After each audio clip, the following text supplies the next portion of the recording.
Navi had 81% of the votes in that first match, so some of our viewers losing a little bit of confidence in that. Yeah, maybe just a little bit, or maybe there's just a huge Chinese audience out there. Let's be honest, the Chinese fans, they represent really, really well, but I think that is to be expected. It kind of matches up with what we were saying at the beginning. A lot of the audience knows Navi. We all watch Navi.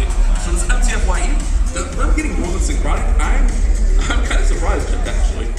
Yeah, I mean, we had, back in 2021, JX Tiger were the Chinese team that qualified through the circuit, went to win the whole thing. We had BLTX last year that surprised us with strategies, so certainly we can expect something special in this war, let's put it that way, but we're just about getting ready for this first attack. I'm ready to go back. Here we go. I'm excited as well, Juno, but it's war number 2!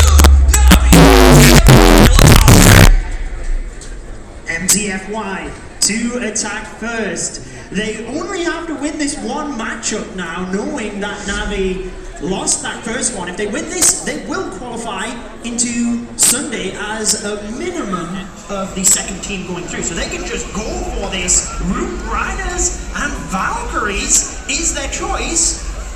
We are playing in hard mode, right? We are playing in hard mode. And remember, almost every aspect of this attack has been nerfed. Root Riders nerfed 3 times. Valkyries, they got nerfed. Super Barbarians, they got nerfed. Druids got nerfed. Even the Overgrowth has less of a radius, but that does not mean that this attack cannot still work. We've seen it still be very effective throughout all the qualifiers, even local tournaments, the community tournaments, that is. I think this is a really smart play. Come out safe with a strategy you're comfortable with. Also, it's not revealing too much, you know. Exactly, that was just what I was about to say, but in terms of this attack, we have a really nice push with the Archer Queen down to the bottom of the base, just assuring that the Root Riders can continue through the center, using that Warden ability as he's getting close to the Town Hall, but he's into a lot of danger. Overgrowth in the Town Hall, so we can just move right around the back. Smart play. Exactly, and that's why you bring that Overgrowth. You can, as that Town Hall's taken away, you can actually just eliminate all of that DPS of that Giga Tesla. Now all these troops can just kind of work around and circle back and finish off the Town Hall. This has very risky, because if those troops get taken out, you might not have enough for the Town Hall, but it looks like he has plenty of force and saves that rage. Now the Roots are going to go in there and take down that Town Hall. Yeah, I was just about to say, he's got that rage spell for it. The difficulty was if the Root Riders moved around the back of the Overgrowth first, they would have literally took down the Town Hall. MTFY really putting the pressure on Navi. And one thing I want to note here, I know we're not in the quote-unquote speed of meta now.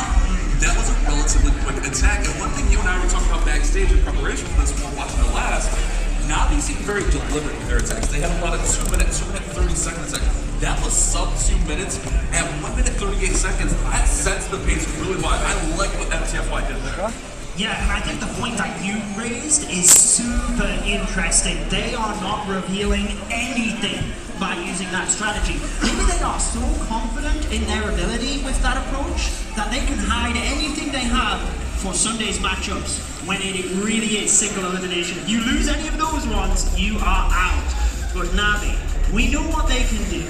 They were the champions a couple of years ago, right? We can expect them to come out swinging in this war. And it's Gaku to start us off again, Lash. Funny enough, attacking Ming, who just attacked Gaku, so we get that straight up rebuttal of an attack. And this is a huge one. You cannot slip up early. But Gaku, you're up. What do you have?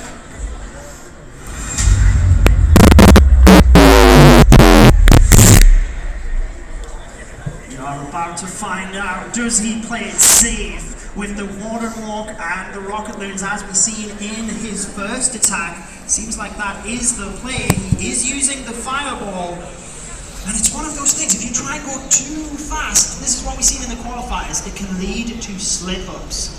Let's see what he's got here. Just that nice slow approach, obviously wanting to try and get that bomb tower out of the way with those loons there initially, so that he has direction of the Fireball, has to send in the baby dragon, but gets that. Nicely just setting things up, Flash. It felt like a lot of the players felt this was a very safe strategy. They could take down most bases. The issue with the strategy is, yes, you can set up and you can funnel it. Like Itzy was talking about a little bit earlier, it's like an extended queen walk with this wood walk. But the issue there is you can also get baited. All it takes is one misstep with the invis or one missed building and the attack can go sideways. But it looks really good. Here's that fireball. Boom! It lands. Land Castle's down. Gaku is set up well. Yeah, beautiful job. And notice the fast reaction to get the rage spell in by the Grand Warden as well, just to keep him alive moving into this attack. Continuing to send rocket balloons surgically to support. We've already had the Flame Flinger at the bottom of the base, carving away defenses. Now we've got the heroes from the left-hand side, and all is looking good at the moment. Did not get a whole lot out of that Flame Flinger, or maybe elected to pop it. I didn't see if there was a defense locked onto it down there. But the heroes are coming in now to take on that enemy king. His king's going to fight with some support and some headhunters. But there we go with the spiky ball. Earthquake opening up access to the town hall. Now the Warden's going to come over with his healers. Well, what do you see, Judo? Oh, well, I think he wants the heroes going towards the town hall, right? Because he was basically going to send the rockets towards the center, and he was holding the hero abilities for that. Now he has to send a bunch of rocket balloons to the town hall to secure it. But with the scatter shot behind, he doesn't have a lot of force. He's got a rage spell and the queen ability. Still didn't get that town hall back. He's going to have to send the other rocket balloons for it. He only has 3 rocket balloons. He has no spell support here, though, Judo. I think he's going to have to rely on his queen to get there. Judo. This is looking really deadly. This could be really flirting with the 1-star. Oh my gosh. The Lawbreaker is late as well, so the queen walks to the other side. He wanted that scatter shot down before sending the rocket balloons in, because as soon as he sends them to the town hall, that scatter shot is going to crush him. 40 seconds left. Oh no. Oh my goodness. He still feels confident. Look at the facial expressions. He still feels good about this. I'm still worried. I'm concerned, Judo. This queen's going down. The queen's at 3 rocket balloons. I don't know if that's going to be enough to get town hall. They're in. Oh, here it is. This is the moment. This is the moment. Oh, no.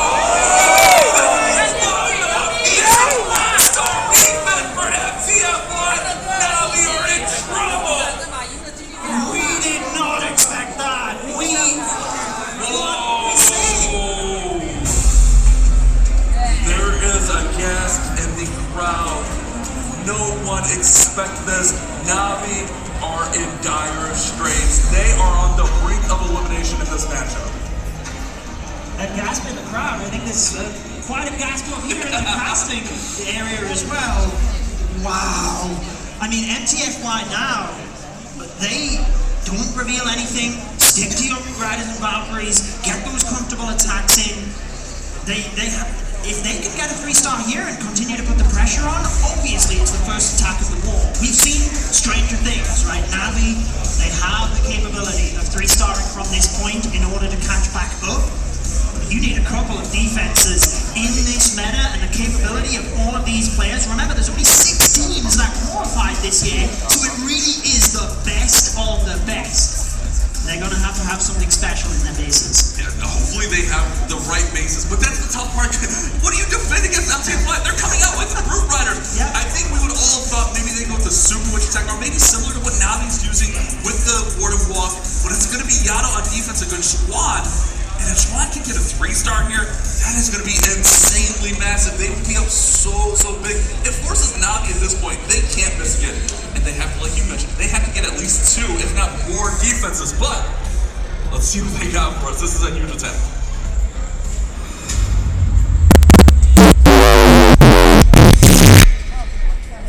Who'd have thought on day 1 it would be so interesting?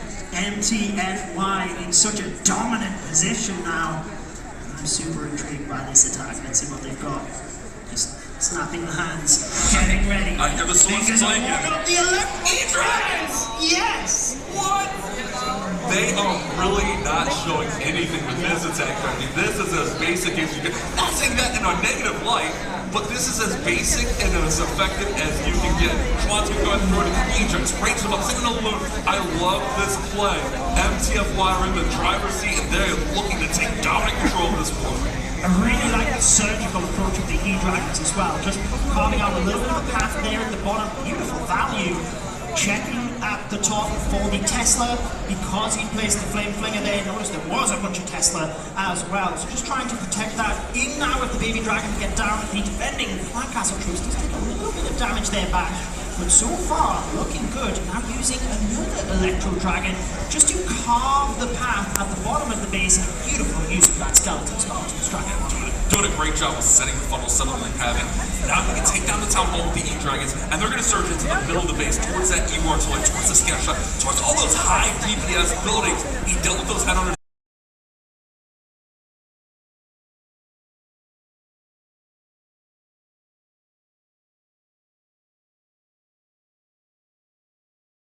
It certainly is, but I want to point out, just look, he has the Electro Owl on the Warden, just to make sure that he didn't lure any of those Clan Castle troops as his E-Drags pulled through. We still got a couple of hero abilities and plenty of free spells to adapt. But they have an easy access towards that single target Inferno though. Good. To freeze it. Looks good though, like you said.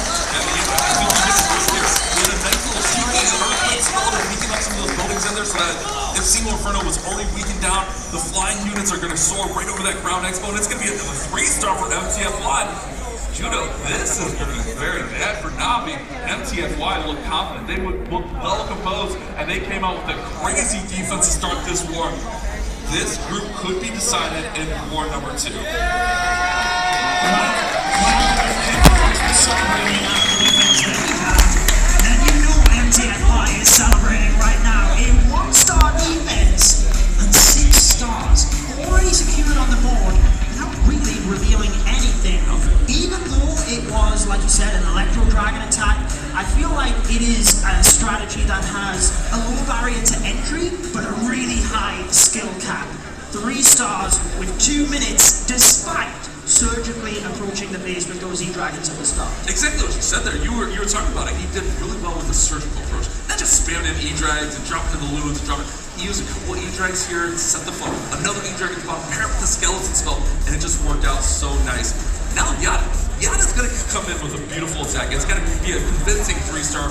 Kind of get a little bit of the confidence back for Navi. Because let's be honest, in this situation, Navi's confidence has to be waning. They just lost the Sync product. They just had a crazy 1-star. Now they are way behind in this war. But Yada, it's all on you in this attack.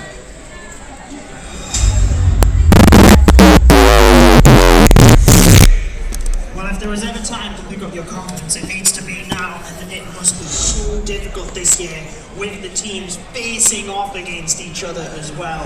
They can directly see their opponents. Starting off here with the Warden Walk on the right-hand side. Again, we have that firewall. I mean, at this stage, they have to just get comfortable 3 stars.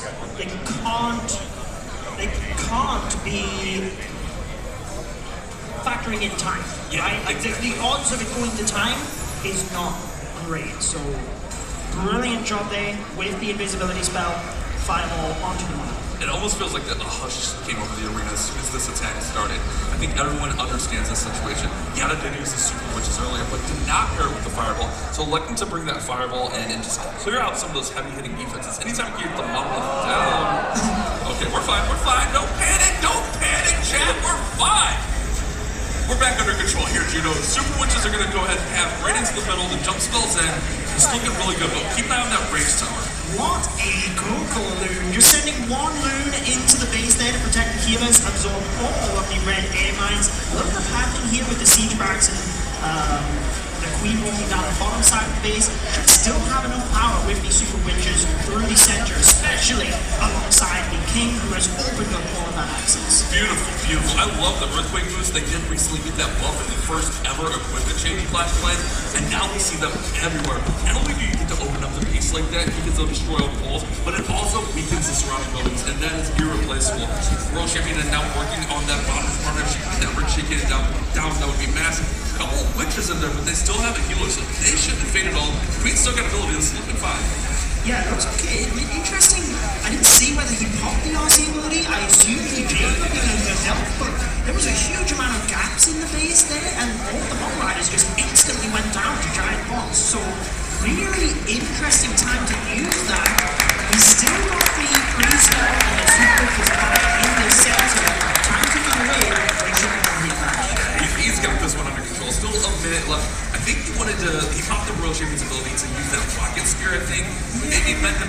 in the Seeking Shield instead. Maybe it was just a little bit of a misplay. Ultimately, it doesn't matter. He's going to get the 3-star here.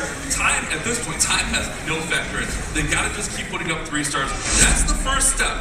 I know we're only 4 attacks into this war, but it is going to be such a tough position to come back from.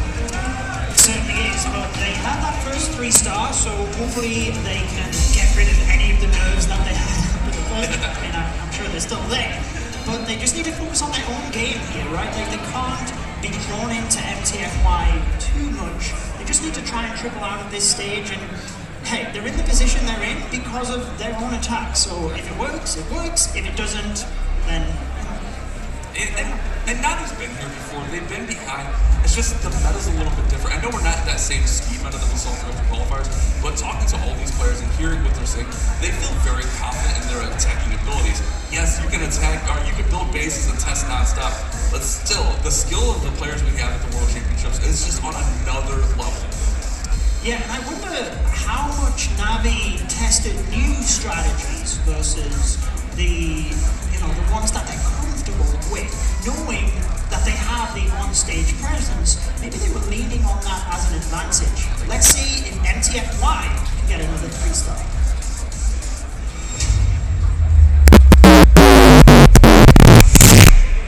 Here we go. Cloud, the captain of MTFY, coming in with another Root Riders.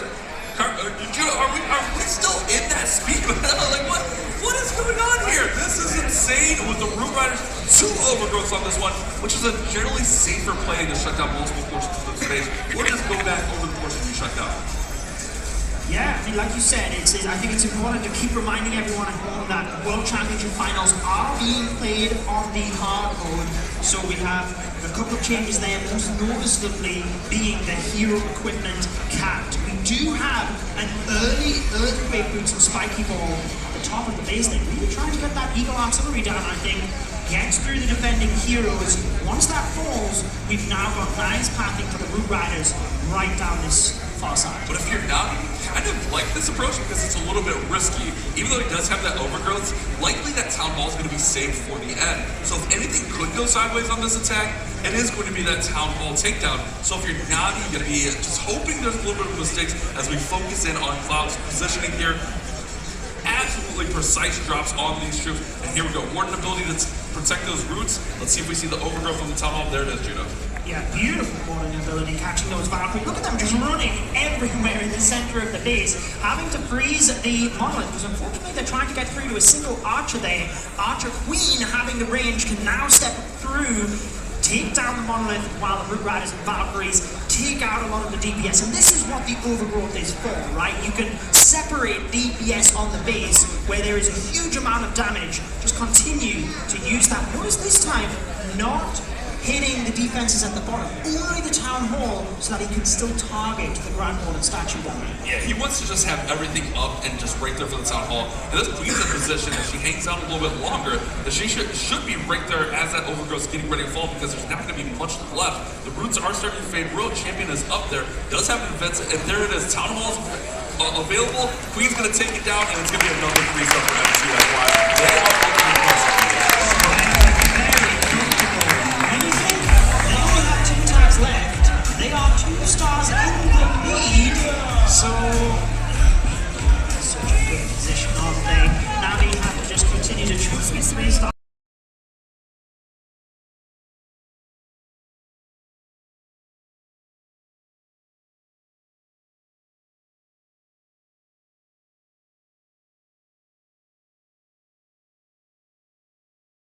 Very impressed what we see from MTFY. A little bit of a mistake on that first attack there from Gaku, but they're keeping their composure. They're switching to safer 3-star strategies. That's what we saw earlier in the year. When you needed those safe 3 stars, that 2 overgrowth strategies just really, really strong, and they're adapting on the fly and making it happen. Should have been from a caster prediction. That would be good, you know? From previous years, the Chinese team qualifying through the, the separate server and getting their golden ticket have just been so impressive. I should have known they were going to be this special, but I mean, they're playing Synchronic next. So let's find out. They need to just shape up, get the victory on this one, but certainly they are well in the lead. But let's see if Navi can continue their momentum.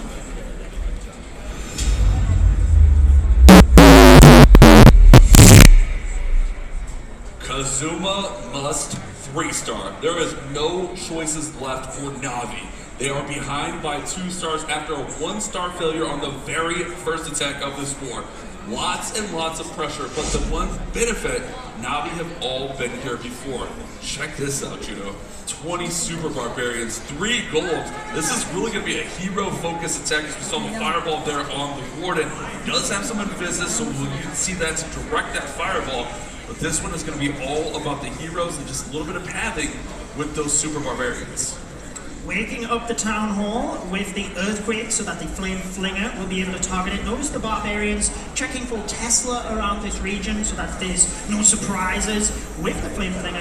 Invis straight away with the fireball hitting the desired location. Didn't quite get the sky shot down there, but it looked like everything went okay to me. Yeah, I think the main goal is getting a lot of the surrounding buildings, getting that clan castle down so you don't have to deal with it. I didn't see if that scatter got healed or not, but that could have been it, but maybe just not enough. Remember, like you mentioned, with hard mode, that epic equipment is capped at 18, so maybe a miscalculation there, but all the heroes are in. The Flinger should have no problem with the town hall takedown, so I feel comfortable about that. It's all going to be about the middle of that base. There's a range tower in there, there's Bolt's Target Inferno, there's the Monolith. There's a lot of damage when he pushes these heroes to the middle. Yeah, I like the use of the golems as well, and just making sure to spread them in to try and protect the heroes. Trying to time the one on the left-hand side, since the Royal Champion is invisible first with the Fox, but the funneling that the Royal Champion has created will push the King and Queen right into the center. With the Rage Gem on the Warden, he's able to keep those heroes boosted throughout this attack. Flameflinger still gradually chipping away at that town hall. Flameflinger should have no issue getting the town hall down. King did get taken out here though. Those Earthquake builds did significant damage as that Rage tower went off. Royal Champion is now joining the party with the Queen and the Warden there in the middle. Queen has healers out. Another Golem, Ice Golem combo from the top. Still plenty of Super Barbarians. This is looking really, really nice for Kazuma as that town hall does finally fall. Super Barbarians are cleaned out to the exterior, and it is going to be a much bigger piece of the cracks of that attack as well, really beautifully dissecting the base, nothing too rushed. Very nice job, especially given the pressure that they are under right now on the big stage, backs against the wall. To do something like that, super well done to Kazuma. I love the composure of not only Navi after the fails, but also MTFY. They know they need to go win this war, but at the same time they're very focused, laser focused. But you can hear the crowd, the audience is getting excited. That's what I love about live events. Yeah, you're focused, but you can hear the vibes of the crowd. Yeah, you absolutely can. And one thing that we obviously touched upon in that attack is the capping of the equipment, right? And with the fireball, typically in the regular mode, you only need 1 earthquake to take down majority of defenses. However, in hard mode, because it's capped at level 21, you need 2 earthquakes. So just a misplace of one of those as well when you're trying to quickly rush everything in, that can certainly prove costly. But again, really like that attack. MTFY though, should they 3-star here? I mean, it's not very likely they're going to 1-star in the last attack, sure. It's all been over. Let's be honest with ourselves. And we've already seen them shift to safer strategies. We've already seen them shift to that double overgrowth, which I think if you talk to anyone, that's a super safe strategy. But they can all but put this war away with this next attack.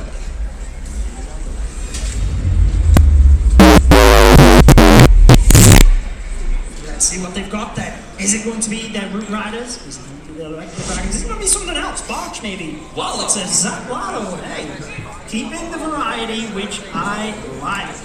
We do have the lightning spells just to the south of the town hall there, alongside the earthquake, trying to set up pathing for when his lava balloon moves through the base. Big hero dive here. We've got the lava launcher selected as well, trying to push in towards that single target. Alright, Judah, let me ask you something here. Do you think this is more of Xi'an and just used to using Lalo? Is this Xi'an's go-to attack perhaps? Because in this situation, I feel like what they were doing with the E-Drags, with the Root Riders, they really weren't revealing what they might play with. Is this a little bit risky for the future opponents, kind of showing your hand that, hey, maybe Xi'an likes Zap Lala? Well, I guess you could flip that on its head as well, right? Like that he thinks he likes Zap Lava, so you bait this attack strategy and then they flip and do something else, right? Like, I don't think they need to reveal anything here, so I doubt that's the play. Interesting clan castle from Navi though, just a ton of archers. Tons. Yeah, those archers kept coming up. But now we see those balloons coming over the town hall. They'll be in charge of taking it down with the rage spell. Important building, beautiful takedown. Looks well versed in the Lalo. I guess when you're this good at Lalo, I wish I was half as good at Lalo as she is. Yeah, has the freeze there for the multi-target Inferno as well, because there is no other splash damage, and he could have predicted some of the red air mines, you know, next to the town hall in the center there. Just tackling from the left hand side. He has a balloon. What is going on here? It's a balloon parade!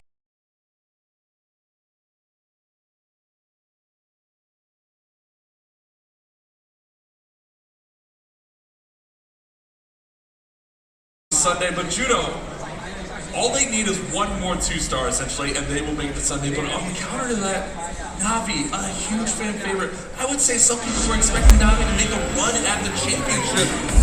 They're going to be out at the board, so they're going to be our first team eliminated if this one keeps going this way.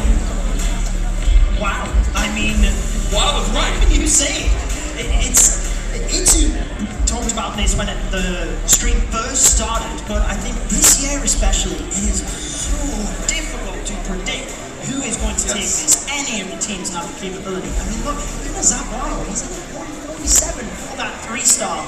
Any team could take this, but I guess with it being Navi, just don't expect them to be the team that goes out on day 1. Yeah, but like we haven't really seen anything unique from Navi. Yeah, it's all been stuff that we've seen before, and not that that's a knock against them because it works, it's effective. But we talked about War 1; they were very deliberate with their attacks. They were slower than Synchronic. Now they struggle out the gate, and I mean you just can't catch up with this meta right now. It's not that it's too easy, it's just that these pros are the pros of the pros. They are the best of the best. The top 6 teams in the world, they deserve to be here, and we're seeing exactly why. Navi's up next. They need another 3-star.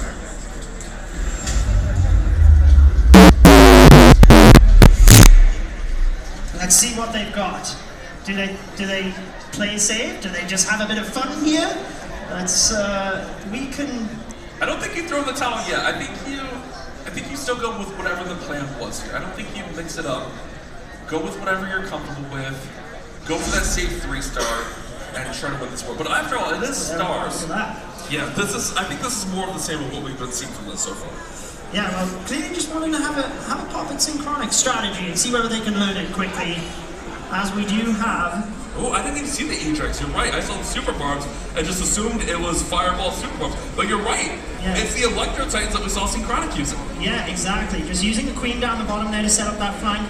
Notice the area where he places the siege barracks. He can still set the funnel over to the right-hand side, but when the Valkyries come out, all of those buildings will be down, so they will race into the core to help this main push. Yeah, this is a bit surprising. I mean, we saw Zap Lalo from Stars as well known for his Lalo skills, and now switching it up to the Electro Titans. And you and I, when we were watching the last match backstage, we were so impressed with how Synchronic were able to keep those Electro Titans up throughout the base, but also the funneling and the pathing throughout the base. Yeah, it's quite funny. I thought that's what he was doing with the Valkyries, but nope, they went across and just got flung by Springtrops on the right-hand side. I don't think he needs it, though, because look at the damage through the middle. In combination with the Earthquake boots, the King is able to just open up everything. There's so much power. Arch-Queen ability helping to reinforce the flank. We still got 8 Barbarians, and I guess this is, even if you use a strategy from a different team, we saw Synchronic just be so well versed with it because they, clearly came up with this and optimized it. This shows the power, though. 3 stars, very comfortable, I would say, as long as he can get through to that multi. But I think this speaks to the skill set of Navi is they're able to adapt. If they see something they like, they're not afraid to try it. That's one bold thing about Navi. They're not afraid to try any attack in any tournament, in any situation. If they think that they can 3-star with it, they're going to throw it to base. It's going to be a 3-star for Stars. A little bit unconventional, but look, it's a little bit faster. I like them picking up the pace. But now they have to get it a 1-star from MTFY, and I just don't see it, Judah. Yeah, got a bit closer to call it. Yeah, it's always a nightmare when you're casting it. This is an easy 3-star, and then something happens. And maybe not. We'll see. But very good job to again in this moment. The teams are facing off. The pressure is on getting that 3-star. Do have Klaus going up last for Navi, but MTFY more in their hands. See if they can take it in the next attack, I guess, match. And all they need is is a 2-star. They don't even need to triple here. That's the more impressive thing. So the odds of Navi winning this war are they're near impossible at this point. If you're MTFY, and like I mentioned, I keep reiterating this point, we've seen that they're able to go down. They're able to play it safe. All you have to do is go through the town hall, essentially. Heroes will be able to pick up enough. You send the Blue Riders right through. You win this war, you move on to Sunday, and your prize pool also increases with that. Yeah, always nice. Always nice. But we do have Shuai, the last attacker for MTFY. Look at face-offs and the images we have of the players. Such an amazing job from the team this year. But I'm interested to see what happens, not just in this attack, but I've also got my eye on the match against Synchronic after this. Let's see if MTFY can finish it off. Perfect.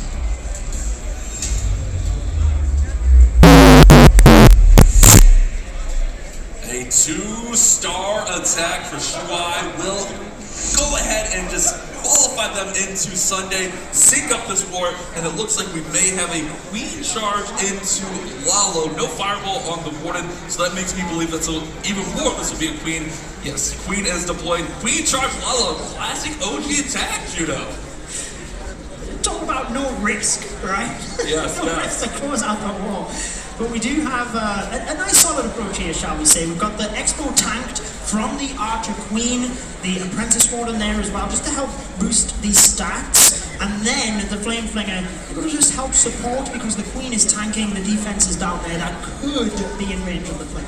Yeah, it's a beautiful play. When you can get the damage, get those Fire Spirits on the ground, get them damage. Not only are they damaging those buildings, but they're also opening up walls. That'll happen eventually. It's a beautiful play here as now the Wallbreaker goes in, opens up. Look at that, the King's Earthquake Boots opens up the whole Town Hall. Not only that, the Spiky Ball damages the model Town Hall. This is looking beautiful. Shuai looks to have the 2-star secured already. Yeah, just range that Archer Queen, get that Town Hall down. I really like the combination of the King just slightly to the side of the Archer Queen, so they are still working in unison, but they are able to take out multiple different defenses. Now we have the Royal Champion charging into the center as well, with the Lalo from the north of the base looking phenomenal as he has so many hero abilities left over for this backside. Shuai is charging through, wreaking havoc. The crowd knows it. It is going to be the biggest upset yet. MTFY are going to upset former world champions Navi in our Group 1 Match 2. This is absolutely incredible. What a performance for MTFY as they are going perfect, Judah. Perfect against Navi in this situation, using a variety of strategies. How do you even begin to predict the next move? Look at all this bounce he has left over. Beautiful. Swagging 2 range, 2 freeze, and an invisibility spell in the hard mode with Queen Charge follow. What is going on? I'll tell you what's going on. You know, our predictions are in shambles, brother. We all got it wrong. But Navi will be eliminated. This torch goes down. It's a perfect war. Back to back to get out. MTFY, the they move on to Sunday no matter what. Listen to the applause. They all know it. What can you say? All you can do is credit MTFY there. They came out swinging from the off, took the war into their own hands, and have showed us that the predictions do not count them out. What a performance. Hey, just because we haven't seen them doesn't mean they're good. They're here for a reason. The Chinese qualifiers, that's a tough tournament to get through, and they are showing how well versed they said. You said it, Judo. They used a variety of attacks. They used Root Riders twice, but one was 1 overgrowth, one was 2, then E-Drax, and he's a beautiful, beautiful variety of attacks. I am looking forward to seeing MTFY moving forward in our tournament. But not only that, our next match against Synchronic, that's going to be insane. But we know Navi, they are a very proud clan, and they can go out with their head held high here with Klaus coming in to finish up the war. Absolutely. If we know the players of Navi, this won't be the last time we've seen them. No. We will see them all over the place. So like you said, they can go out with their heads held high, and it's Klaus to finish us off. So maybe he does do something a little bit extra special here. Let's find out, because he is the king of creativity when it comes to Clash of Clans. So let's see what he's got for us here in the World Championships.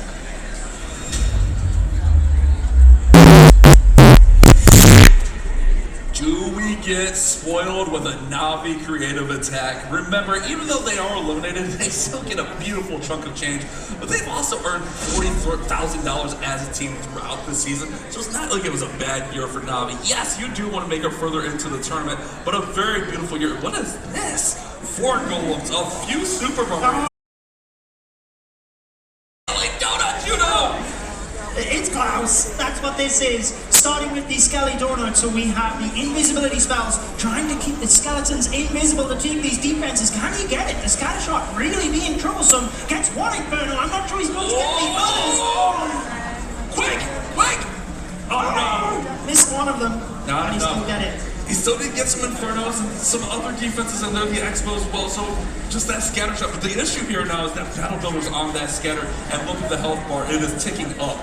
It is going to be back to full health by the time he gets there. This is going to be another attack where we're leaning on those heroes to do basically all of the heavy lifting. Yeah, we've got multiple golems in order to help protect them. Using the skeleton spell right on top of the ricochet cannon alongside the freeze. He's very scared about the damage there because he does not want the Archer Queen ability being used just yet. He obviously has that plan for somewhere else in the base. Sending in the golem to help with the Apprentice Warden, really trying to cling on to that ability because he has a long way to go here to the Town Hall. Yeah, that was a very fun open, but missing that scatter can prove to be a little bit fatal. Still plenty of support. Log launcher being used. We don't see a ton of log launchers, but when you are leaning on those heroes and you can get that extra damage, that extra DPS of each log, rolling, bumbling, take down all these defenses, that is a nice touch to this attack. But will the heroes go into the right compartment? Because it looks like they're going to the bottom compartment. Queen might go towards the middle.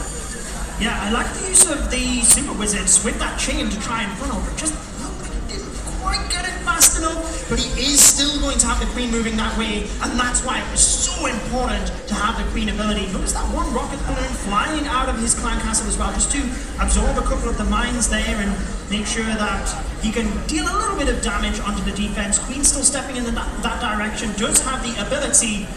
Let's see whether he's got enough for the backside of the base here with only a minute left. Yeah, that's the one thing, we talked about this earlier. They've been so deliberate with their attacks. If this was war on the line, This is a little bit of a risky play. Obviously, I don't think he goes massive Skelly Donut war on the line. I think kind of just putting on a show for the crowd. Klaus is a definite showman. But, yeah, I think this is going to be fine. I think it's going to be fine. Heroes are still well supported. The World Champion will go down there on defense. Does have to get to that multi-archer tower. Those are no joke. They can deal a lot of damage. I don't know, maybe Klaus is having a little doubt here. I think it's mainly time, right? Like, he's got 30 seconds, he's got the freeze for that multi-archer tower, so he can hopefully get that down with the Royal Champion, but he doesn't really have any cleanup, and he can't put them in due to the Tesla either. So a super impressive attempt here. Why not go out swinging? But it is, unfortunately, not quite going to get through this base fast enough, Bash. Na'Vi had a convincing run through the July qualifier, a beautiful upper bracket run, and now they go 0-2 in our group phase, which means they will be our first team.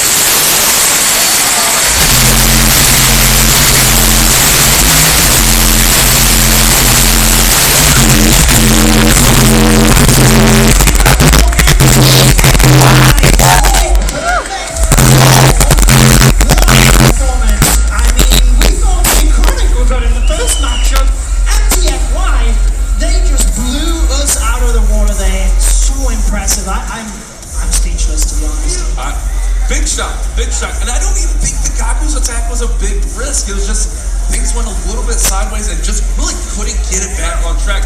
Those rocket loons, I almost think I think he maybe could have committed more spells to the rocket loons that were almost right there at the Town Hall, if you remember. Like, they took down the monolith and they were right there at the Town Hall.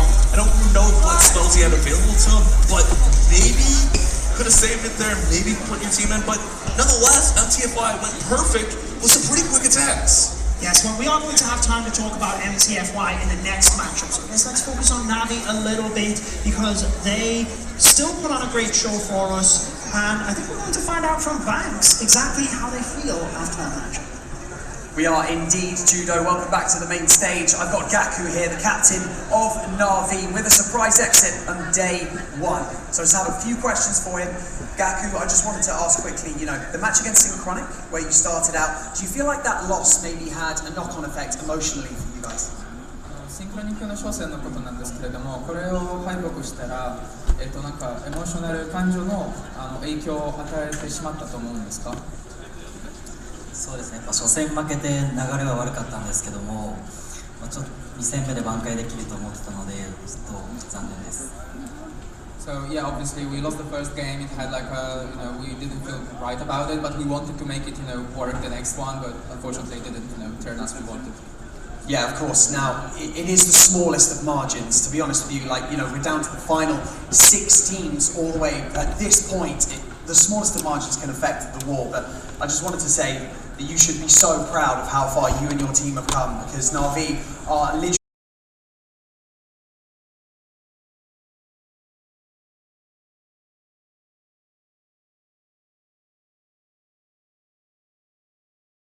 の一つだと信じてますけれども、今からもなんか頑張ってもっと強くなって来年こっちに戻ると思っていますか？そうですね、来年も絶対帰ってきたいと思います。応援ありがとうございました。So obviously we plan to get back here next year, and thank you all for your support throughout the year. Ladies and gentlemen, if you're here in the Clash World Finals, make some noise for Na'Vi! Thank you so much. Let's head back to the casters.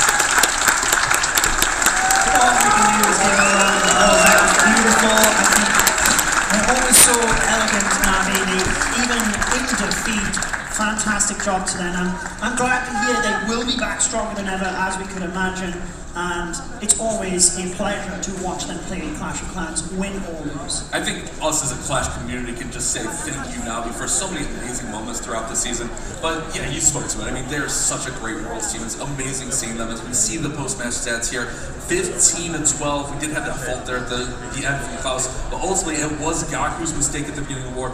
But MTFY looked at that judo. The slowest attack was 2 minutes 16. They were cooking throughout with a variety of attacks. Yeah, not really revealing anything, and they were still having super fast attacks. I mean, we can just praise them all day long because they were amazing, and we will be seeing them in the next matchup versus Synchronic. But I wonder who the MVP of that matchup was as well, though, Bash, because there was a lot to pick from. Right, and it looks like Ming is going to edge out Shuai there for the 23% victory for MVP. Pretty close there, but I think you can argue any of the attacks there for MTFY could have been the MVP of that war. Just a brilliant display for them. I mean, it was just so well done, Carter.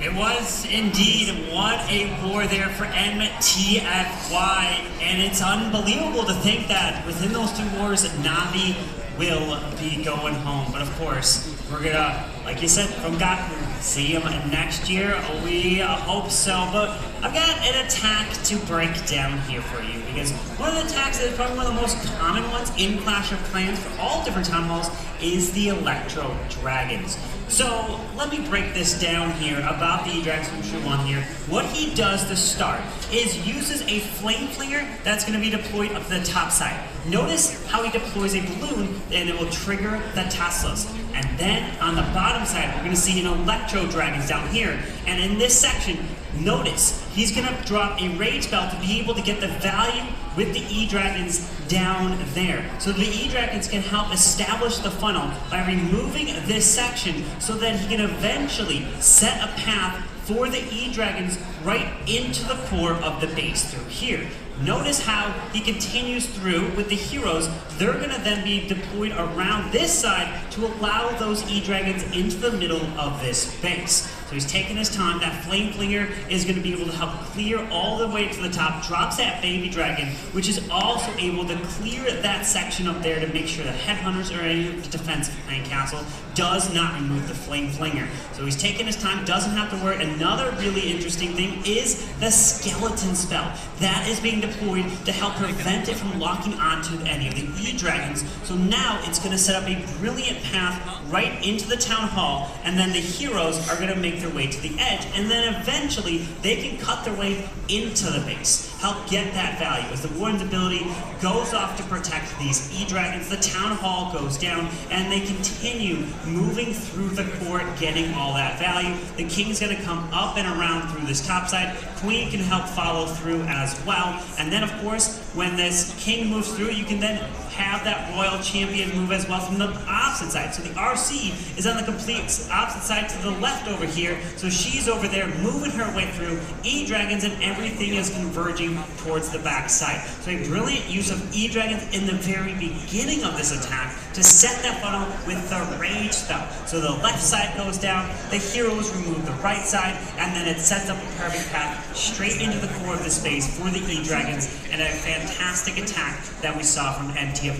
And the brilliant thing is, they came in with so many different attacks in this, so we don't know if they have anything hooked up that we may have never seen before. So that is a brilliant 3-star right there, fantastic job, and I can't wait to see what they can do in the next match against the Chronic Gym. Yeah, it's going to be super interesting. Great breakdown there as well on the E-Dragons, because, like you said, I think that's a fan favorite at home, but it shows how strategic you can be with their approach as well.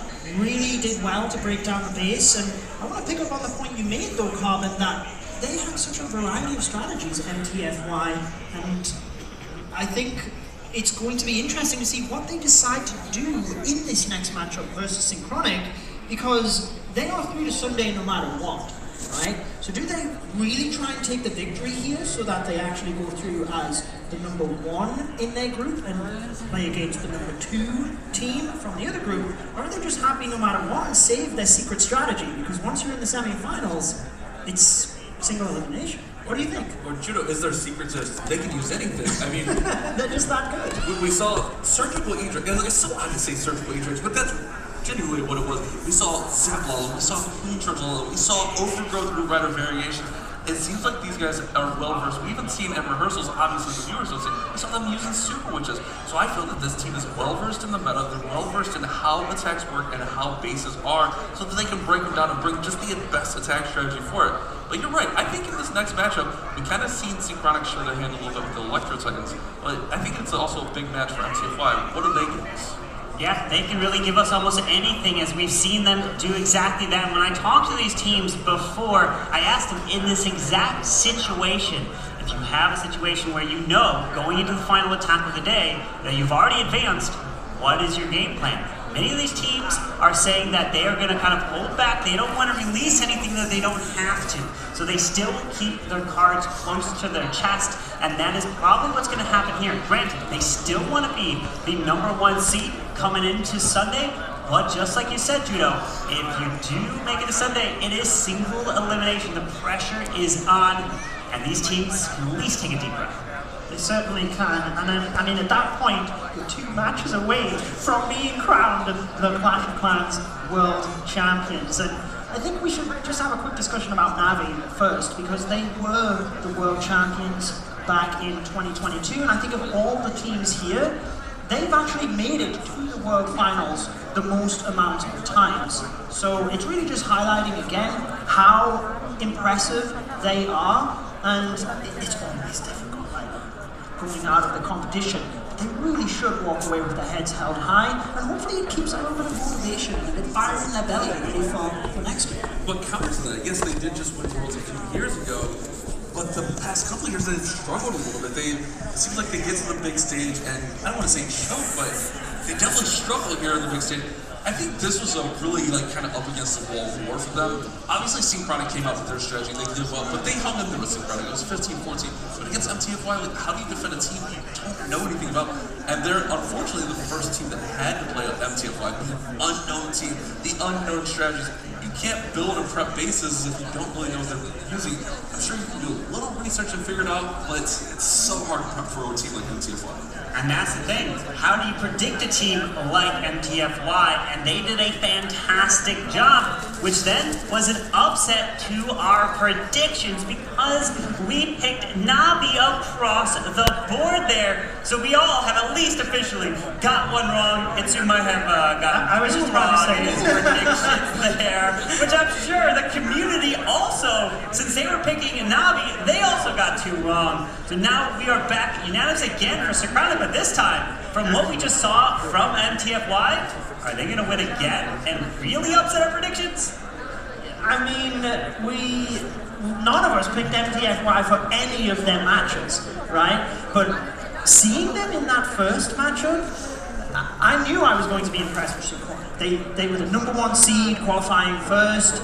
They were runners-up last year, their core team, so that's the sole reason I went with them. But I have to say, as impressed as I was with their strategy, I was more impressed with MTFY because of expectation beforehand, right? Right, and I think that played into our predictions a little bit, but I kind of feel for Synchronic. If we looked at their predictions, Itsu beat them in the next match, guys. Itsu hasn't been right. Love you, Itsu, but the Itsu jinx might be real today, guys. But you're right.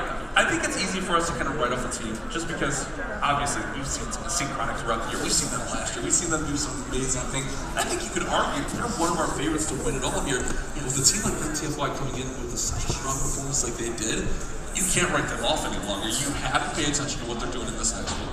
And this is how you make a name for yourself, is when you get to a stage like this, the World Championship, that's when you get on everyone's radar. Then you become fans' favorites. That's exactly how Na'Vi was able to do it. We were able to see them on this stage in the bright lights and get it done because the pressure is incredible. These players are sweating, their hands are shaking, and still delivering is an incredible job that they were able to do. And I can't wait to see what we'll see in this final match at #3, which will be Synchronic and MTF1.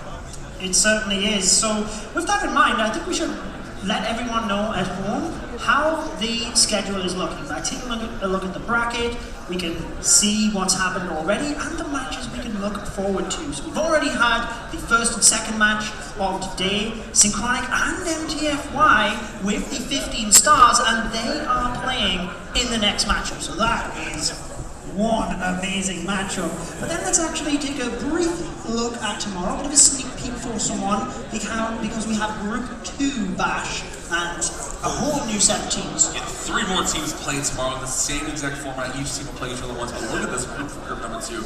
STM Esports, Millicom MG, Tribe Gaming, some huge names in there, some really, really tough. I think that's going to be an even tougher bracket, tougher group, as we have 3 really well-known worlds team, well-experienced teams, tons of experienced players, a little bit of rivalries in there, which I'm sure we'll talk about a little bit tomorrow, Kevin. Absolutely. These teams have shown us so many amazing things throughout this entire year, and can't wait to see what Day 2 is going to be bringing. You talked about that, maybe rivalries. We may be seeing a lot of these players, since they also have plenty of experience as well. There's some players that have never been on a stage like this before, so they have the experience to talk to them, to be able to tell them what to do and how to handle the pressure, because it's going to be an incredible day and an incredible weekend.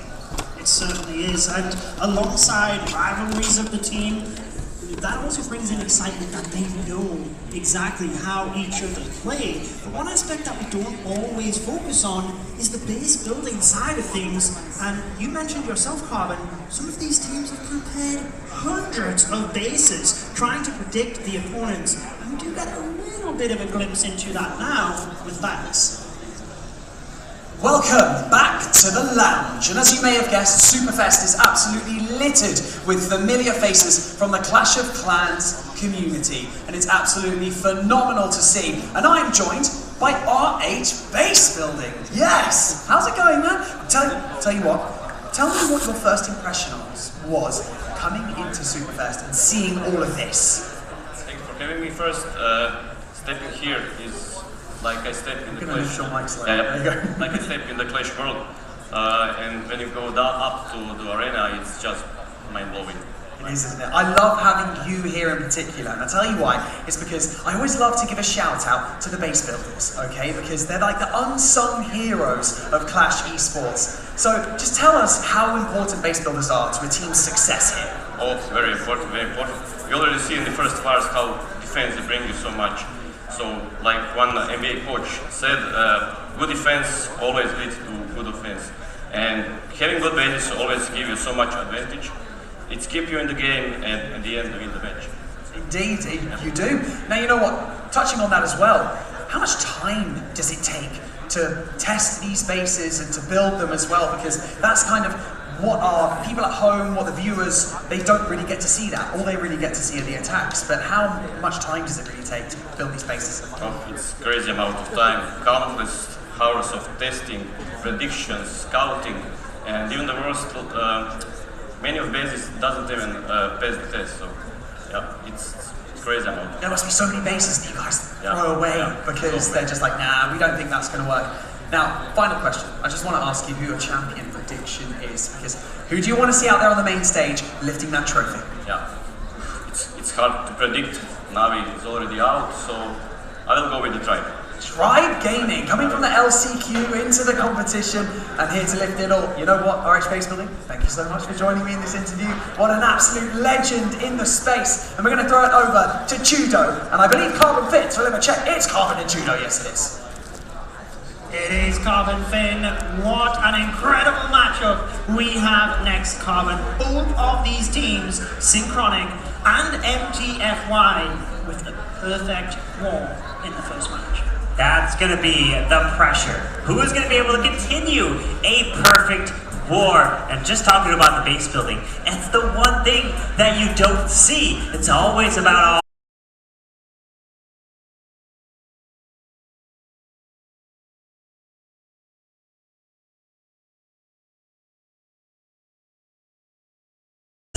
trying to target some players. They make it seem like, oh, this base is perfect for a fireball, but it's actually baited with some certain defenses that could be on the outside. You don't see it, and boom, a fireball could go to the wrong location. You never know what you're gonna get. Yeah, exactly. I think whenever I hear about the teams and the studying that they've done, it's always trying to figure out what strategy they use, but also their approach to that strategy. Is there anything in the bases where you think it entices them in to do a certain thing, and then you do that but track the location, and there's such mind games that goes into it. I love it. What else has mind games is our predictions, because it was so difficult this game, and I think we should have a quick recap. We can have a bit of a discussion now based on the first couple of matches. We did our predictions, a couple of hours ago. What are your thoughts now? Would you be tempted to switch from Synchronic?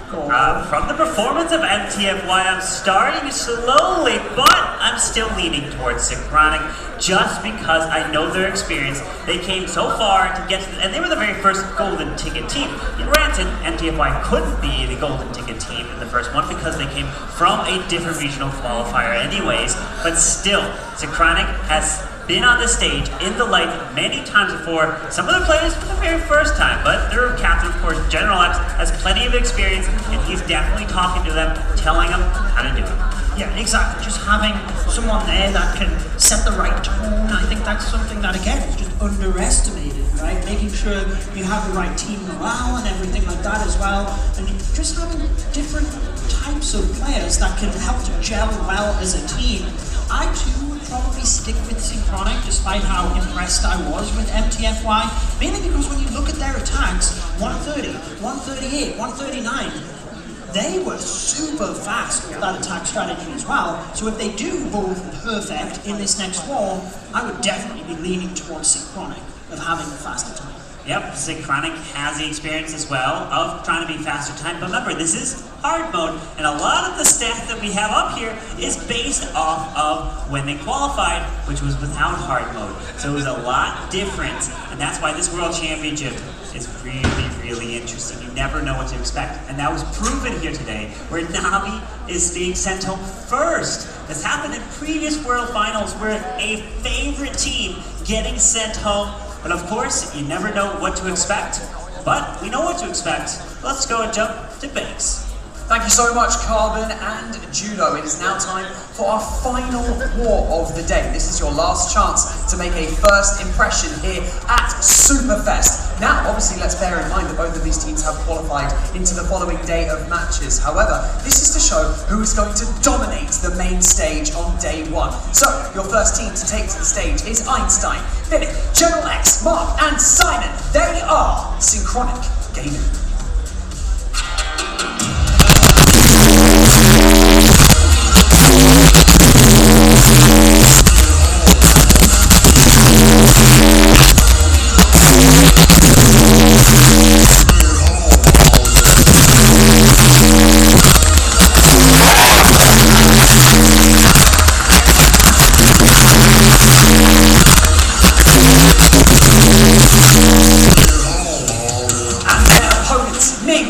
Kai, Chuan, Xian, and Cloud. They are MTFY.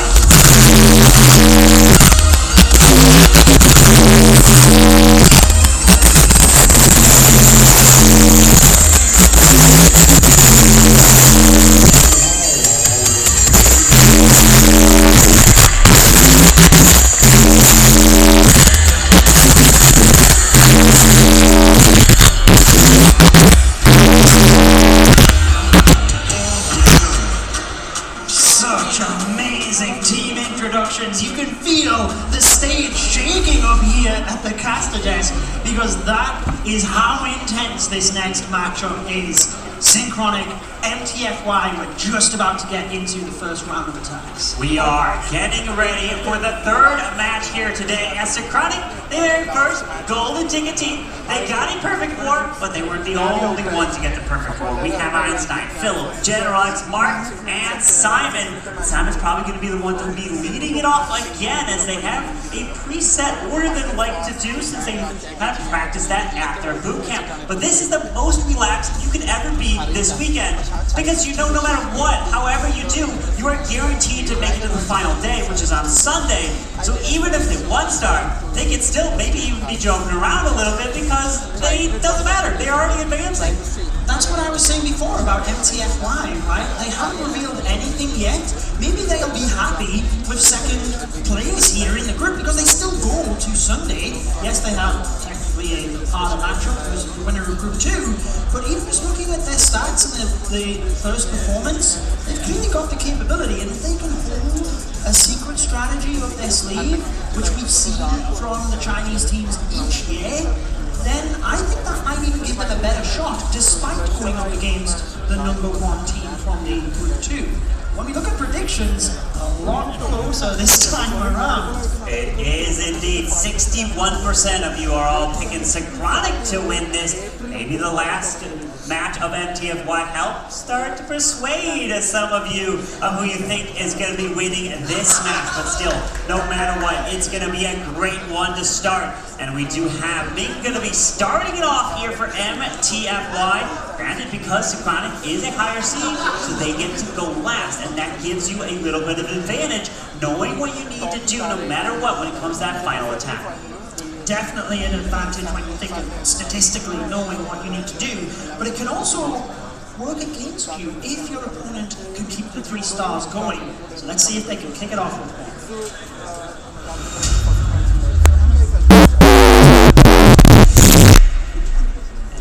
MTFY is looking to continue the streak. Can they continue with 3 stars? And it's the Root Riders. I was watching in the crowd that when we saw the double overgrowth Root Riders, and I was thinking to myself, okay, double overgrowth Root Riders is actually, in my opinion, safer than a single overgrowth, because a single overgrowth can lead to those 1 stars, while a double overgrowth, you just overgrowth it once, overgrowth it twice, and then that's literally the final building left. There's so many times previous that 1 stars pop up.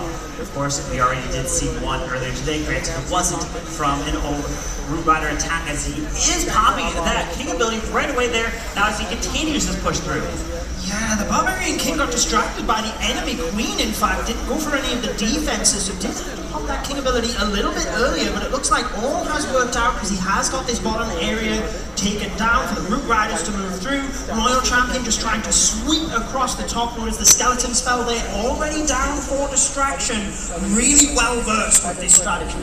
Absolutely, continuing the push through. Doesn't have to worry about the King's ability. Earthquake, who's opening into the Town Hall part, because you got the Root Riders. They will be able to push their way through, but now Care's in that overgrowth so that you don't have to push through the Town Hall explosion and deal all of that damage. So he continues through, did click the monolith as he's slowly pathing his way towards the Tassel Farm, the multi. That Town Hall is the last building that will go down. Exactly, like you said, just not taking the damage of the poison, but then also there's no defenses behind the Town Hall. Why be you out whilst you're slowed down? We still got the Royal Champion ability here to try and ping through these last couple of defenses. She is gonna get taken down by the Town Hall. A bunch of Valkyries and Root Riders, though, will be able to finish this one off. We do have that P.E.K.K.A and a Super Barbarian moving to the Town Hall, and this will be good to get a 3-star. Well done. MTFY starting it off with the triple. Gonna put some pressure onto Synchronic now.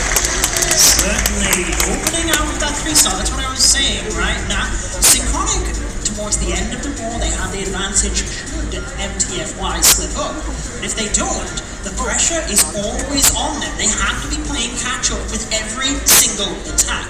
So should MTFY be able to continue 3-starring like this, then, gotta say, the pressure will be mounting. A fairly decent time as well on that one, 147. And in the first matchup with Synchronic, we've seen their average time be around about 1 minute 40 with their Titan and Super Bowl time. Yeah, now with Simon attacking next. When they qualified, Simon was hitting at an 86% 3-star rate. But when hard mode got introduced, it dropped down just to 85. But when hard mode switched to even harder, it dropped down to 74. So it's slowly been going down. Granted, he did get the 3-star to start in the very first match. So let's see if he can continue that, because there's been players here in this tournament that were, like Yana, that was perfect from hard mode. And now it's time to prove it. Can he continue to get more 3-stars? So let's see what Simon's got.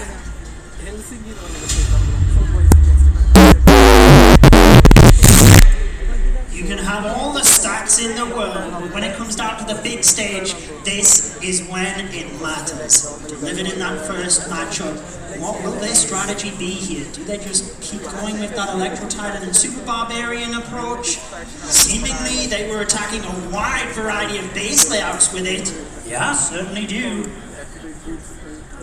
At it with this one too. The Electro Titans bringing it back. It looks like they're sticking with it. I'm going to be really curious if they continue to bring it back on Sunday when teams that are not playing here today take notice and maybe try to replicate something and start testing the basis for this strategy. But we're going to see Simon continue to push his way through. We've got a Grand Warden with a couple of Druids in the mix. The King's going to be able to jump this wall and then pair in a potential King's Earthquake Boots later. But you're going to have to pop a Warden, a Turtle, Toe. Let's see, he's hanging on for as long as possible with it. He certainly is. We've got the Angry Jelly on the Archer Queen, just helping to take out the defenses in that area so we can set a defensive funnel much better. Still holding on to that Warden ability, but looks like he's okay with the Druids, sending those in initially to keep everything healed up, and then once they expire, that's when he's then using the Warden ability. Very nice. There's the Queen ability. Also goes off to the far left side. We got the Super Barbarian sprinkled around the right side, taking out the Archtower, but we are fighting spring traps left and right there. They keep getting sprung, so the Super Barbs actually lost their push and momentum over there. So that was a fantastic, oh my goodness, even more spring traps. Every spring trap seems to be there. It certainly does, but I want to see how Simon is able to attack here. His Royal Champion was running around in the center of the base there. She was going for the King, then she wasn't. And he was using his spells non-stop, keeping an eye on that. And even though it is a crushing 3-star, he doesn't seem too happy with the time. I think he feels he would have gone faster should he have kept that Royal Champion alive.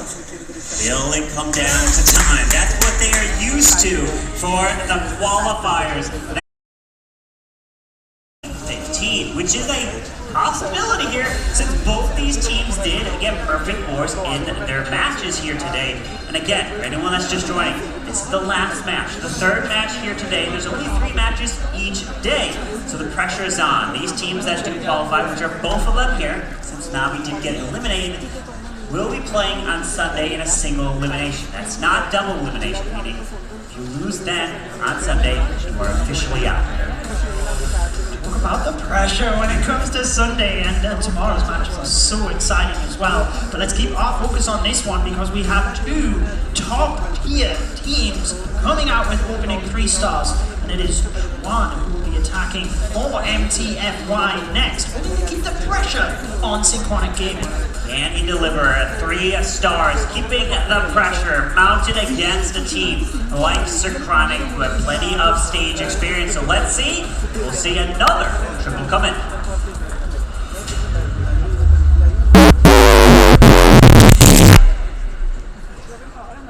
TFY, I guess, technically behind on time a little bit right now, but I'm sure they are not looking at that too much. The Electro Dragons it is. Let's see if we have a very similar approach to the first war, where we have just a couple of surgical E-Drags to set the funnel. Looks like it is being that way so far with the Flinger on the left side of the base, Balloon at the top to test for any sinking air mines. Then we have the Electro Dragons just chaining through, opening the area for the rest of them to move to the center. It's looking very similar to how I broke down his attack in the very last match. We're using some E-Dragons on the top side, pair it in with a raid spell, so you can set the funnel on one side.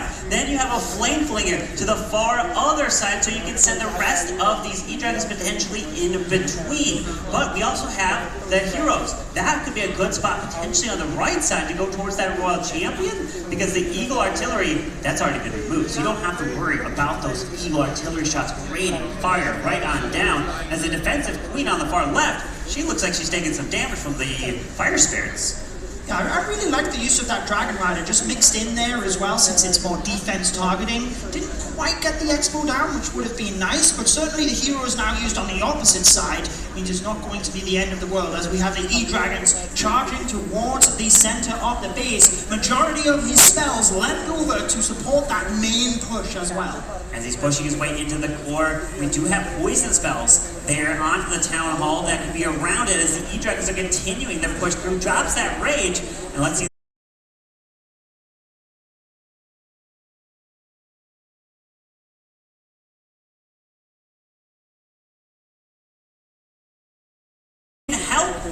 deal damage to these defenses, so the Rocket Spear of the RC takes them down even faster. Yeah, I love the synergy between all of this as well. The RC ability used perfectly as the E-Drags were about to get in range of that air defense, but Carvin, he's got 2 free spells, and he has to commit them to the Town Hall for this Royal Champion. He's in real danger right now. Oh no, look at this. We have the Royal Champion. She's going to be able to go for the Town Hall, but maybe is that double poison spell tower a great defensive option against E-Drags? Because it slows them down. Not going to be able to get the best chains off. This has got 1 freeze left. The Warden's still trying to make his way through. He can go down from the scatter, the air defense, so he freezes the multi. The RC, her Spear Fox is gone. He was just constantly flying into that air sweeper as well, in conjunction with the poison spells. Didn't have the force moving through the base, and you've got to say, Synchronic, beautiful spot right now, given how powerful they were in the first attack. I'm sure General Lex is celebrating again. Yes, absolutely. He's celebrating inside right now. 100%. He sees the defense and he loves it. That gives you a huge advantage in a competition like this. Fantastic defense from Synchronic.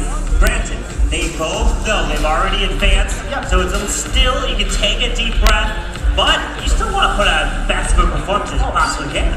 Of course, because tomorrow's matchups, we already teased the teams in the bracket. If you've been following throughout the year, you know who qualified. There are some really difficult teams you're going up against. So when it comes to these semi-finals, if you can play the runner-up of tomorrow's group rather than the winner, then clearly that is a bit of an advantage. So they will be wanting to win this war, no doubt, despite qualifying.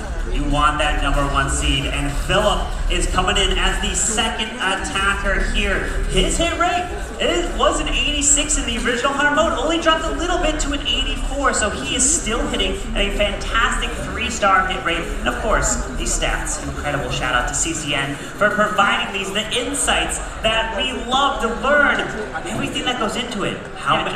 What's their 3-star hit rate? What's their 1-star hit rate? Anything and everything, their stats on. Yeah, just seeing them all collected together, but will it be impacted by this next attack?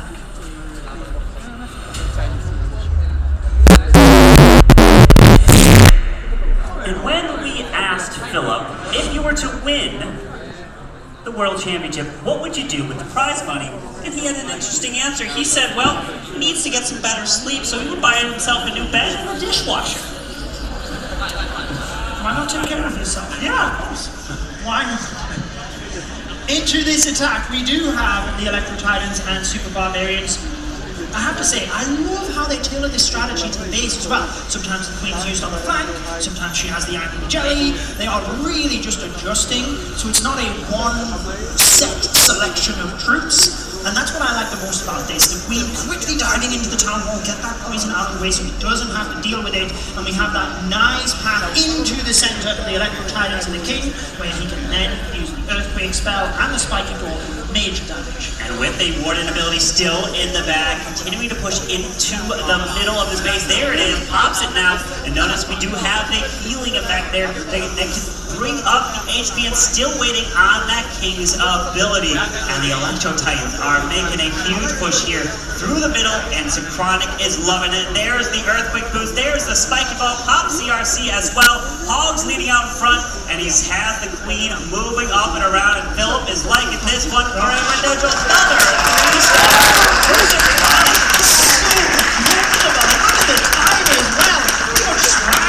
Swagging troops at the end there, really just trying to speed it up. And I have to say, I love this from Synchronic. They could comfortably just cruise here, but every single troop deployment is to assure he gets the fastest time in case they do slip up. They are not taking any chances. And I always admire when you see that from teams, just giving it literally every single thing you've got. Everything you got, not only from them, but of course their base builders. You have to give a huge shout out to them, and they want to give a huge shout out to their base builders, of course, Leo, Dark on Top, and Meatbot, those that they specifically reference that help them. Of course, General X is a huge one that helps build their bases on their team, and of course all of them being amazing attackers. They are providing the testing, they love to trap it, and everything goes into it. So let's see what the MVP from the previous match of Synchronic can do to help try to defend Cloud. Yeah, exactly. Let's see what MTFY do on response here, because that attack was the fastest we have seen to date. Breaking records already, Synchronic, just picking up the pace as they move along, which continues to mount pressure on MTFY despite the fail, you could say. When we talk about fails and hit rates, it's always with regards to a 3-star attack. Well, it's time to see if any team will get a fail, because they're going for the 3-star. Let's see what they got.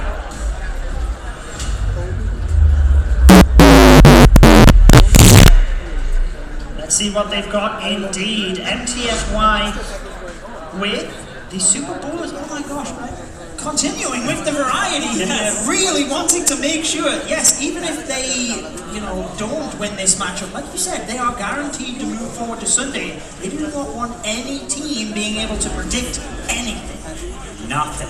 They are trying to keep all their cards close to their chest here. They want to be able to go into Sunday and deliver the biggest punch they possibly can. So you have no idea what to predict if they can 3-star with any strategy. So as this queen continues to now charge from this left side, let's see if this queen is going to be securing the town hall. We do have the Miloth. A lot of times when you go into Miloth, you tend to try to drop the skeleton spell. I don't see that in this army here. Yeah, I guess he'll probably decide to use either the invisibility spell or the freeze just to guarantee the queen is going to get that. Quickly dropping the king to try and take down a couple of the buildings down there so that the archer queen is focused on the town hall. Does have to be quick. A couple of archers getting in his way whilst the monolith fired. But you see that freeze in combination with the rage. Town hall goes down, and now the Super Bowlers, a couple of them look like they're starting to walk. Quickly sends in the Royal Champion to try and adapt. Oh, I love the delay of the Super Bowlers, because what this now does, these Super Bowlers can move straight into the core of the space as long as they stay. And I say that they start walking to the right side, because now the town hall poison's gone, you'll be able to continue through. That's the biggest thing. You don't want to go through the core and they get affected by the town hall poison, especially when it slows you down. But he's continuing this push, and let's see if it's got enough power to make its way to the backside where we still have Teslas, the Eagle, and multi-arch towers. Yeah, really nice approach, like you said. And despite a couple of the bowlers starting to walk, he quickly used his hero abilities to try and force them back into the center, where you see them now with the jump spell giving access to the backside of the base. We still have the queen ability, Carvin, despite her being the first troop down, and the Royal Champion ability as well. We still have an invis. to use potentially for that queen. The ground expo on the backside. There is the ability now. Wendy's going to try to make it invisible because the Archer Tower is picking off the healer one by one. And he does invest it on the real queen. Because remember, when you use the mirror, you'll have some clone queens. And if the real queen dies, the clone queens will continue to go, but they only have a certain amount of time before they disappear. Yeah, and I think they were starting to move towards those non-defensive buildings on the outside as well. So he really tried to get that multi-archer tower down, but with the Royal Champion and the Rocket Spear pings through that from a distance, Expo starting to cause a little bit of trouble. The Royal Champion will get that down, should be able to take down these final few buildings in time. As long as he got it, with 23 seconds left, I'm looking at the final remaining buildings. The RC goes through, and he's liking it. Just getting to the Wither Tower and the gold storage, and we have a 3-star coming in for MTFY. Yes, not really too concerned about time, obviously. Just wanted to make sure they keep getting their 3 stars, keep themselves in this match. Certainly they want to win, but again, I think the main vibe I'm getting from MTFY here is they don't want to reveal anything. Win or lose this matchup, they go into Sunday for the semi-finals, and at that point, even if you reveal your strategy, the other team can't build bases against you due to cooldowns. The most they could do is flip around some traps in order to then try and defend in the final. But is it too little too late at that? Well, I guess a big question would be if the teams, would they run a exact same base? Then that starts playing mind games of, wait a second, didn't we just see this base? Or do they completely trap it differently? Like, there's really almost anything, and these builders and these players will think of it. Certainly, but let's focus back in towards the next attack. Synchronic, again, they have, as we said last time, just been picking up the pace each and every time.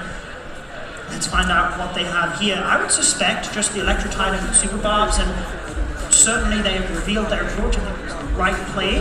Let's see if they do it again with this one.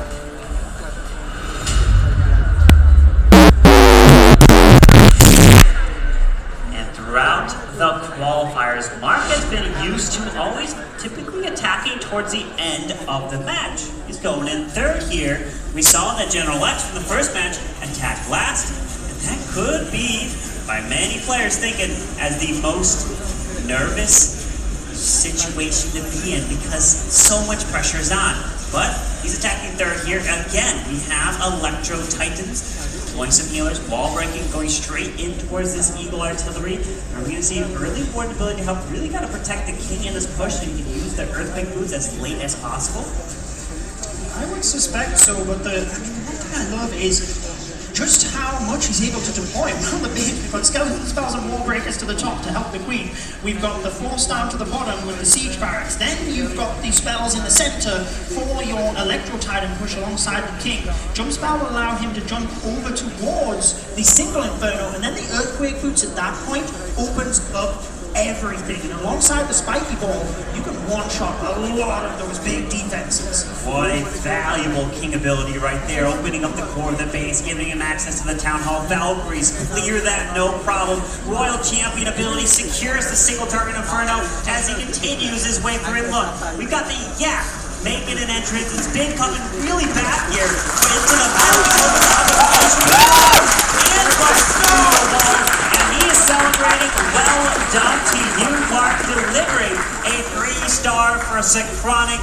Granted, not as much pressure is on you since you already know you're going to Sunday, but still, you want to be coming out as the #1 seed from your bracket since they were the #1 seed coming in to this weekend. They are maintaining the expectation, and I love hearing the audience behind as well, just cheering after these 3-star attacks. They're having fun, as you can see. I wanted to pick up just looking at General X there on your point you made in how he likes to attack last, and it gives me vibes of when Yuta used to do that for Queen Walkers back then, now Navi, but he always used to go last because that was the most high-pressure situation. Certainly Synchronic, though, by making his job easy. Yep, making it easy in this situation. But of course, that first war, it wasn't easy when the pressure was on. Of course, I love the interview when Banks asked him the question of, when you had to fail, were you celebrating? Of course we were celebrating. Yes, of course. But now it's going to be to see if Einstein can provide a defense for Suchronic here against MTFY, so they've already got the one defense now. Yeah, let's see whether they can continue to build on that as well as we dive straight into this attack.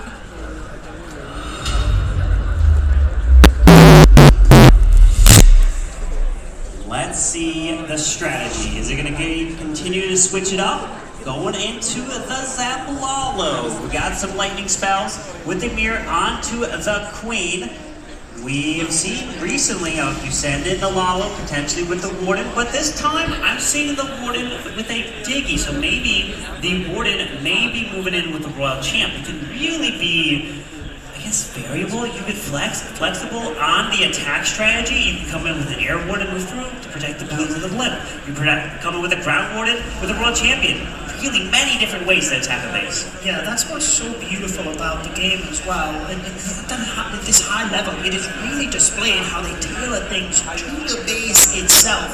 Flameflinger just gradually picking apart the bottom area of the base here, cleaning up a couple of those non-defensive buildings, trying to get in towards that multi-target Inferno, especially for a Lava Loon attack when you have lots of balloons.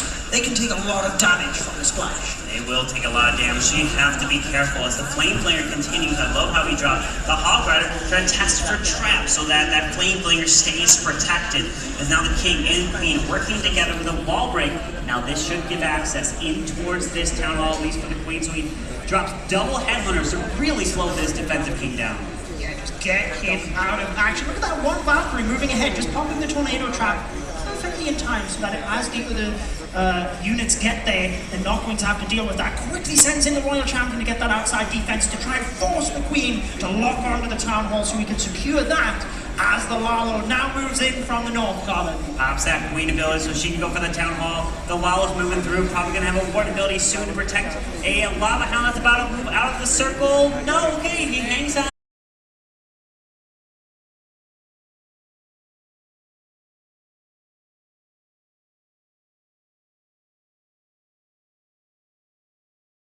His RC is unfortunately maybe gonna get stuck. Oh no, she took out the Lava first. Got it. Beautiful job with the balloons now. Really have any splash to deal with. Still got 6 balloons in the pocket as well, Carbon. Alongside these spells, raging through the back area, freezing as well. That's where those 6 balloons before the back end air defense, just to make sure. Beautiful job on this one.